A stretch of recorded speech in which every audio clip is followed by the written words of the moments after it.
one of the main forms of revenue they get is collecting tax from the poppy farmers. They collect about 10% of the farm output. They force farmers and local residents to contribute to the insurgency. Again, this is like Chrissy Moltolsanti coming around to the local pizza shop and making them pay into to the mafia.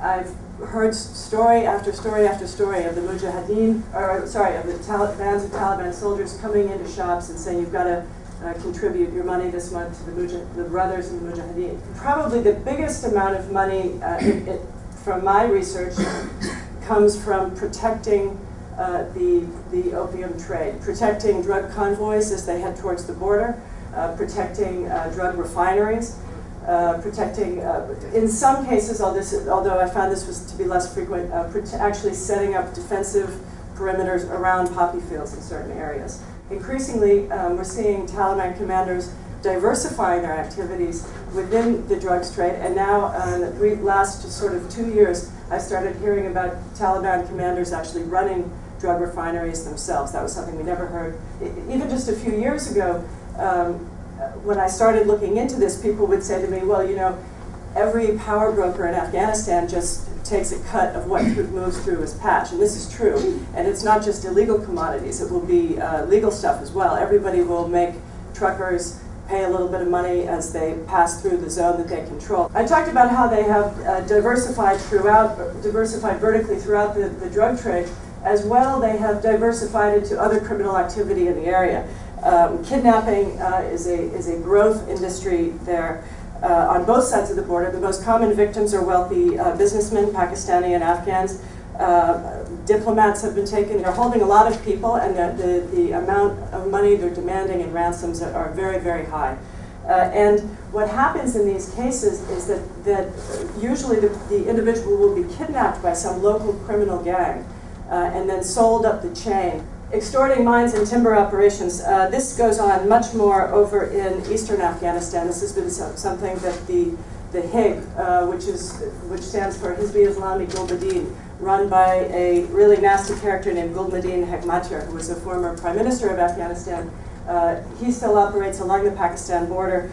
His group is very much involved in taxing local marble mines, timber smuggling operations, and they're also involved in the drugs trade over there. Selling gemstones on the black market. This is something we started hearing about very recently in Swat. The Pakistani Taliban have gone in, as they moved into Swat, took over emerald mines there and started selling emeralds to help finance their operation. I've also heard stories of smuggling lapis lazuli from the mines in Afghanistan. Gun running has gone on since the days of the Soviet resistance, and people like Jalaluddin Haqqani, who runs the Haqqani Group, which operates in the southeast, is sort of a notoriously big gun runner in the region. Human trafficking is another one that increasingly we heard reports of the insurgents becoming involved in, and historically this was just the case of some guy who wants to be a taxi driver in Dubai getting moved to Dubai, or a taxi driver in London, or here in Washington. Increasingly, we hear stories of them also being used as mules to carry heroin or other drugs.